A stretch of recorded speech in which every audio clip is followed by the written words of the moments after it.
we see the passage where Mill makes the point that John just described. Of two pleasures, if there be one to which all or almost all who have experience of both give a decided preference, irrespective of any feeling of moral obligation to prefer it, in other words, no outside, no independent standard, then that is the more desirable pleasure. What do people think about that argument? Does it succeed? How many think that it does succeed? Of arguing within utilitarian terms for a distinction between higher and lower pleasures. How many think it doesn't succeed?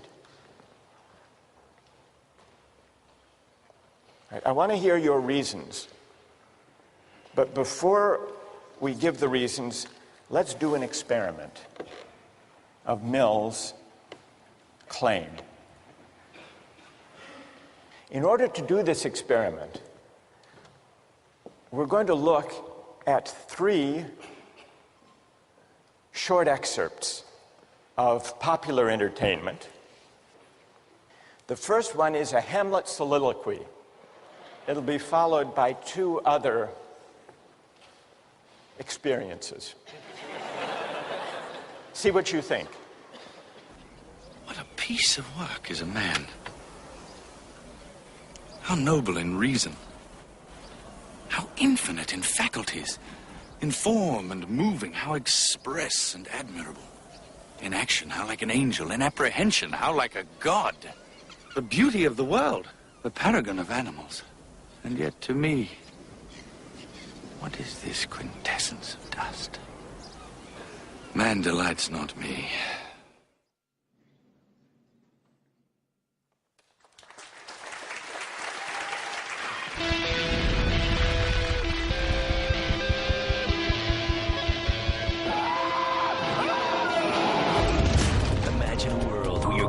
Fears become reality.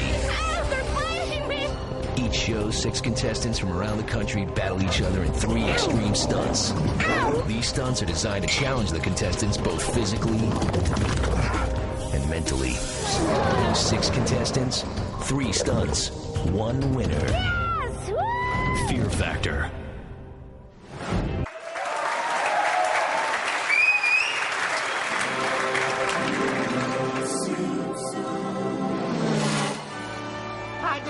Pedal to the metalophiles. Landers, since when do you like anything cool? Well, I don't care for the speed, but I can't get enough of that safety gear. Helmets, roll bars, caution flags. I like the fresh air and looking at the poor people in the infield.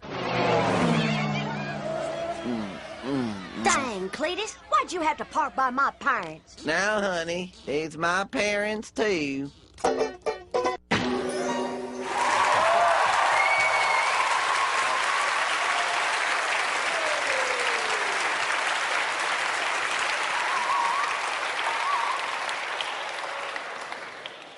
I don't even have to ask which one you like most. The Simpsons, how many like The Simpsons most? How many Shakespeare? What about Fear Factor? How many preferred Fear Factor? Really? People overwhelmingly like The Simpsons better than Shakespeare. All right, now let's take the other part of the poll. Which is the highest experience or pleasure? How many say Shakespeare?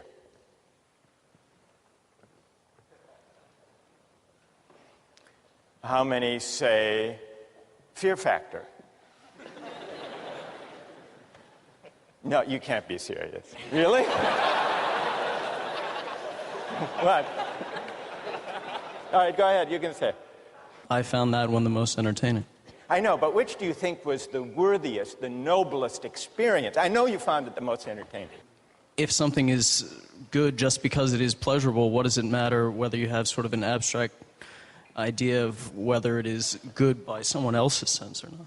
All right, so you come down on the straight Benthamite side. Who's to judge? And why should we judge?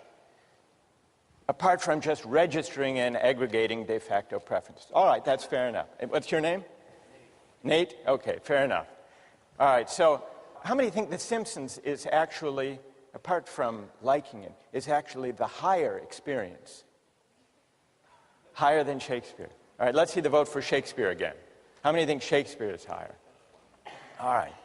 So why is it? Ideally, I'd like to hear from someone. Is there someone who thinks Shakespeare is highest, but who preferred watching The Simpsons? Yes.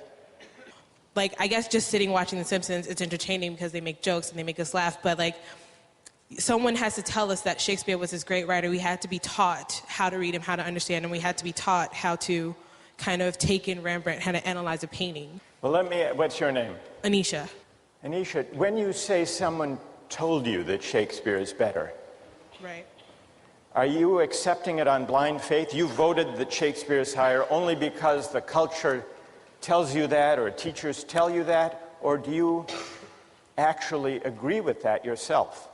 Well, in the sense of Shakespeare, no, but earlier you made an example of Rembrandt. I feel like I would enjoy reading a comic book more than I would enjoy kind of analyzing Rembrandt because someone told me it was great, you know? Right, so some of this seems to be, you're suggesting, a kind of cultural convention and pressure. We're told what books, what works of art are great. Who else? Yes. Although I enjoyed watching The Simpsons more in this particular moment in Justice, if I were to spend the rest of my life considering the 3 different video clips shown, I would not want to spend that remainder of my life considering the latter 2 clips. I think I would derive more pleasure from being able to branch out in my own mind, sort of considering more deep pleasures, more deep thoughts. And tell me your name. Joe. Joe. So, if you had to spend the rest of your life on a farm in Kansas with only Shakespeare or the collected episodes of The Simpsons,